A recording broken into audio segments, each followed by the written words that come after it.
जय शिव शंभु। आज मो बंतला निकटस्थ करतपटा ग्राम रे बाबा नीलकंठेश्वर मंदिर निकट में पहुँची जाइछि। आज हूँ महाशिवरात्रि फाल्गुन कृष्ण पक्ष चतुर्दशी रे शिव एवं शक्ति मिलन रे एक पवित्र दिन। यही दिन प्रभु शिव महाप्रभु लिंग रूप में आविर्भूत होते भक्त माने उजागर रही निष्ठार सह पूजा करी शिवंकर आशीर्वाद लाभ करने व्रत पालन करती, जहाँकि पाप नाश और मोक्ष प्रदान करिथाए। यह हेउछि अंधकार उपर आलोकर विजयर प्रतीक।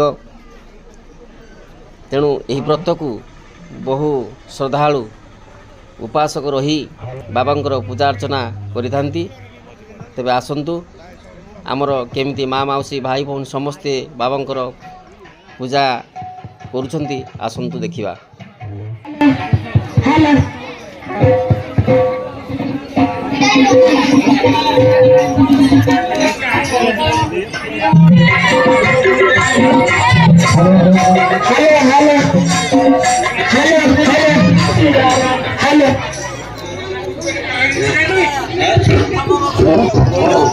मना कर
नमस्कार सार, आपनकर परिचय दिंतु एवं आमर श्री श्री नीलकंठेश्वर महादेव मंदिर जो आज शिवरात्रि पालन कले से विषय नहीं कौन आप मंतव्य देवे?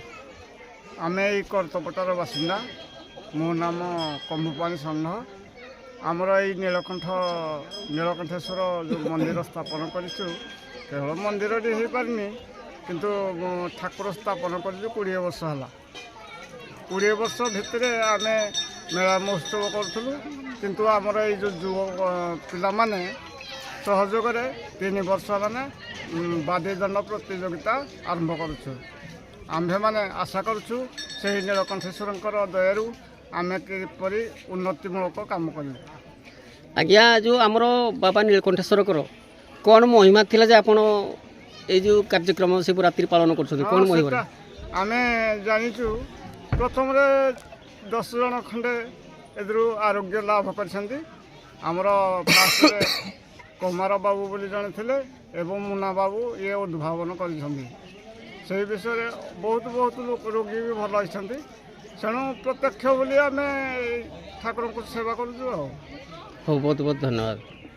आज्ञा नमस्कार। आज्ञा नमस्कार।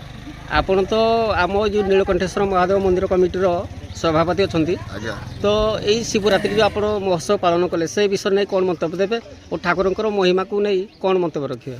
ठाकुर तो आम प्रत्यक्ष बोली ଭକ୍ତମାନେ ଯେଉଁମାନେ ବି ଆସନ୍ତି ସେମାନେ ବହୁତ ମାନନ୍ତି। ଆମର ପିଲାମାନେ କିଛି ଯୁବପିଢ଼ି ମିଶିକି ଯାତ୍ରା କରିବା ପାଇଁ ପ୍ରସ୍ତୁତି କଲୁ ଏବଂ ଛୋଟିଆ ବୈଠକ ଟିକେ କରି ଜାଗର ଯାତ୍ରା ଷ୍ଟାର୍ଟ କଲୁ। ଆଜକୁ 3 ବର୍ଷ ହେଇଗଲାଣି। ଏଠି ଅନ୍ନପ୍ରସାଦ ବି ଚାଲୁଛି, ନାମ ସଂକୀର୍ତ୍ତନ ଚାଲୁଛି, ତାପରେ ଗଲେ ବାଦି ଦଣ୍ଡ ବି ଚାଲୁଛି। ହଉ ବହୁତ ବହୁତ ଧନ୍ୟବାଦ। ଆଜ୍ଞା ନମସ୍କାର। ନମସ୍କାର। ଆମର ଯେଉଁ ଶିବରାତ୍ରି ମହୋତ୍ସବ ପାଳନ କଲେ ଆମର କରତପଟା ଗ୍ରାମରେ, ତ ଏଇ ଶିବରାତ୍ରିକି ନେଇ କ'ଣ ମନ୍ତବ୍ୟ ରଖିବେ? କ'ଣ କେମିତି କାର୍ଯ୍ୟକ୍ରମ କରାଗଲା? କେତେ ଶ୍ରଦ୍ଧାଳୁ ଭକ୍ତ ଆସିଥିଲେ ସେ ବିଷୟରେ କ'ଣ କହିବେ? ବହୁତ ଆଦମୀ ଆସି ଯାତ୍ରା ବି ଭଲ ହେଉଛି।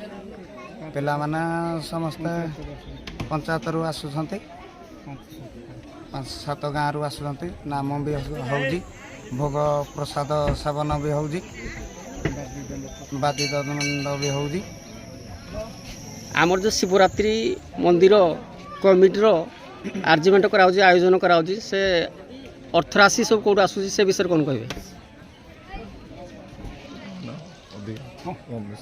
କମିଟି ମାନେ କିଛି ସାହାଯ୍ୟ କରୁଛନ୍ତି ଏବଂ ଶ୍ରଦ୍ଧାଳୁ ଭକ୍ତମାନେ ବି ସହଯୋଗ ସାହାଯ୍ୟ କରୁଛନ୍ତି। ଆଜ୍ଞା ନମସ୍କାର। ଆଜ୍ଞା ନମସ୍କାର। ଆପଣ ତ କରତପଟା ଗ୍ରାମର ବାସିନ୍ଦା ଏବଂ ଆମର ମନ୍ଦିର କମିଟିର ସଦସ୍ୟ। ଆଜ୍ଞା। ତ ଏଇ ଯେଉଁ ଆମର ଶିବରାତ୍ରି ମହୋତ୍ସବ ପାଳନ କଲେ ଆପଣଙ୍କ ଗାଁରେ, ସେ ବିଷୟରେ କ'ଣ କହିବେ? ଆଜ୍ଞା ବହୁତ କିଛି ମନ୍ଦିର ପାଇଁ କରାହେଉଛି। ପିଲାମାନେ ବହୁତ ଏକମତ ହେଇକିନି ମନ୍ଦିର ପାଇଁ ସବୁ କିଛି କରାହେଉଛି। ବହୁତ ବହୁତ ଆୟୋଜନର ଖାଇବା ତିଆରି ହେଉଛି ହଜାର ହଜାର ଲୋକଙ୍କ ପାଇଁ। ହଉ ବହୁତ ବହୁତ ଧନ୍ୟବାଦ। ମାଉସୀ ନମସ୍କାର। ଆଜି ଆମର ଯେଉଁ କରତପଟା ଗ୍ରାମରେ ମହାଶିବରାତ୍ରି ପାଳନ କରୁଛନ୍ତି, ଆପଣମାନେ ତ ବହୁତ ଲମ୍ବା ଲାଇନ୍ରେ ଠିଆ ହେଇଛନ୍ତି ଠାକୁରଙ୍କର ଦର୍ଶନ କରିବା ପାଇଁ। ତ ଠାକୁରଙ୍କର ମହିମା ବିଷୟରେ କ'ଣ କହିବେ ଏବଂ ଶିବରାତ୍ରି କ'ଣ ପାଇଁ ପାଳନ କରୁଛନ୍ତି ସେ ବିଷୟରେ କ'ଣ କହିବେ? କର୍ତ୍ତପଟା ଆମର ଯେଉଁ ଶିବରାତ୍ରି ହେଉଛି, ଯାହା ହଉ କାଲି ଶିବରାତ୍ରିରେ ସମସ୍ତେ କେତେ ଲୋକ ଉପସ୍ଥିତ ଥିଲେ ଏବଂ ଗ୍ରାମରେ ନାଚ ଅନୁଷ୍ଠାନ ହେଉଥିଲା। ତାହା ଯେଉଁ ସମସ୍ତେ ଦୀପ ଜାଳି ସମସ୍ତେ ଖୁସି ଥିଲେ। ଏତେ ସଂଖ୍ୟକ ଯେଉଁ ଶ୍ରଦ୍ଧାଳୁ ଭକ୍ତ ଆମର ମା ମାଉସୀମାନେ ଅଛନ୍ତି ଲମ୍ବା ଲାଇନ୍ରେ, ସେ ବିଷୟରେ କ'ଣ କହିବେ? ଦର୍ଶନ ପାଇଁ ସମସ୍ତଙ୍କ ପରିବାର ଗ୍ରାମ ପାଇଁ ଉନ୍ନତି ହେଉ ବୋଲି ସମସ୍ତେ ଆସିକି ଦର୍ଶନ କରିକି ଯାଉଛି। ହଉ ବହୁତ ବହୁତ ଧନ୍ୟବାଦ। ନମସ୍କାର। ନମସ୍କାର। ଆମର କରତପଟା ଗ୍ରାମରେ ଯେଉଁ ଆମର ମହାଶିବରାତ୍ରି ମହୋତ୍ସବ ପାଳନ କରାହେଉଛି, ଆପଣ ତ ପୂଜକ ଅଛନ୍ତି, ତ ଠାକୁରଙ୍କର ମହିମା ବିଷୟରେ କ'ଣ କହିବେ? ଆପଣ ତ ପୂଜା କରୁଛନ୍ତି। ବହୁତ କିଛି ମହିମା ବିଷୟରେ ଅଛି ପ୍ରଭୁ ନୀଳକଣ୍ଠେଶ୍ୱରଙ୍କର, ଯାହା ଆଶୀର୍ବାଦ ଅଛି ଭଲରେ ଅଛି। ଠାକୁରଙ୍କର ପୂଜା ନୀତି କେମିତି କରାଯାଉଛି? ଚାଲିଛି ଠିକରେ ପୂଜା ନୀତି। କେତେ ସମୟ କରାଯାଉଛି? ସକାଳେ ଆଉ ସନ୍ଧ୍ୟାରେ। ଆମର ତ ଏତେ ସଂଖ୍ୟାରେ ଶ୍ରଦ୍ଧାଳୁ ଭକ୍ତମାନେ ଥିଲେ, ସେ ମା ମାଉସୀମାନଙ୍କର ମନସ୍କାମନା ପୂରଣ ହେଉଛି ନା ସେ ବିଷୟରେ କ'ଣ କିଛି କହିବେ? ପୂରଣ ହେଇଛି। ଷ୍ଟାର୍ଟ କର। କୁହନ୍ତୁ। କେତେ ଲୋକ ଆସିଥିଲେ? କେତେ ସଂଖ୍ୟକ ଶ୍ରଦ୍ଧାଳୁ ଭକ୍ତ ଆମର ଆସିଥିଲେ ଏଇ ଶିବରାତ୍ରି? 5000 ଭଳିଆ ଲୋକ ଆସିଥିଲେ। ଆଉ କ'ଣ କ'ଣ ବ୍ୟବସ୍ଥା କରାଯାଇଥିଲା? ଖାଇବା ଅନ୍ନପ୍ରସାଦ ହେଇଥିଲା, ବଣା ବି ହେଇଥିଲା, ଏମିତି ବ୍ୟବସ୍ଥା ହେଇଥିଲା। ନାମ କୀର୍ତ୍ତନ ବି ହେଇଥିଲା। ହଁ, ହୋମ ଯଜ୍ଞ ବି ହେଇଥିଲା, ସବୁ ଜିନିଷ ହେଇଥିଲା। ଜାଗର ଉପଲକ୍ଷେ ଆଉ। ହଉ ବହୁତ ବହୁତ ଧନ୍ୟବାଦ। ଭାଉଜ ନମସ୍କାର। ଆପଣ ତ ଏବେ ପ୍ରଭାତ ସମୟରେ ଆପଣ ବାବାଙ୍କର ଦର୍ଶନ ପାଇଁ ଆସନ୍ତି, ତ ବାବାଙ୍କର ମହିମାକୁ ନେଇ କ'ଣ କହିବେ ଏବଂ ଆପଣ ସକାଳୁ ନିତ୍ୟକ୍ରମ ସାରି ଠାକୁରଙ୍କ ଦର୍ଶନ ପାଇଁ ଆସନ୍ତି, ସେ ବିଷୟରେ କ'ଣ କହିବେ? କହିବାକୁ ଗଲେ ବହୁତ ଆନନ୍ଦିତ ଲାଗୁଛି। ବାବା ନୀଳକଣ୍ଠ ଯେଉଁ ତାଙ୍କ ଜାଗରେ ଖାସ୍ କରି ସକାଳ ପାଇଁ ଲୋକମାନେ ଅଧିକାରୁ ଅଧିକା ଲୋକ ବି ହେଉଛନ୍ତି। ଆଉ